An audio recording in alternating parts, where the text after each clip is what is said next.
یہاں کھڑے ہو کر ان کے حق میں بات کر کے اسرائیل کی مذمت کر کے اپنا تھوڑا بہت حصہ تو اس پہ ڈال سکتے ہیں، لیکن اسرائیل کو روکنے کے لیے اس سے بڑے اقدامات کی ضرورت ہے۔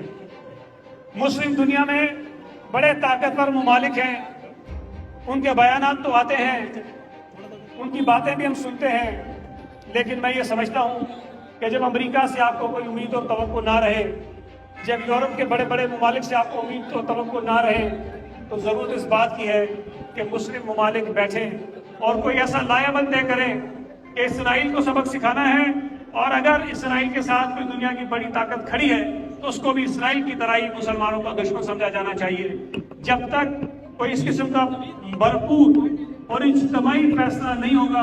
اقدام نہیں ہوگا، تو مجھے ڈر ہے کہ اسرائیل کا یہ ظلم، اسرائیل کا یہ جو دہشت گردی ہے وہ رکے گی نہیں، اور جو تھوڑا بہت فلسطین میں عمارتیں بچی ہیں، جو کچھ لوگ بچے ہیں، ہمیں تو ڈر لگتا ہے خدا نہ کرے کہ شاید وہ ایک بھی فلسطینی کو زندہ چھوڑنا نہیں چاہتا۔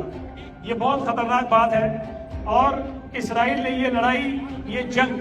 اب پھیلا دی ہے اپنے پورے ارد گرد مسلم ممالک تک اور مشرق وسطیٰ تک۔ یہ جنگ اگر پھیلتی ہے تو اندیشہ اس بات کا ہے کہ شاید کوئی کہتے ہیں کہ تیسری جنگ عظیم سے شروع ہو جائے، یہ بہت خطرناک بات ہوتی ہے، اور یہ صرف اس بات سے چپ نہیں ہونا چاہیے ہمیں کہ ہم نے مذمت کر دی، ہم نے بات کر لی۔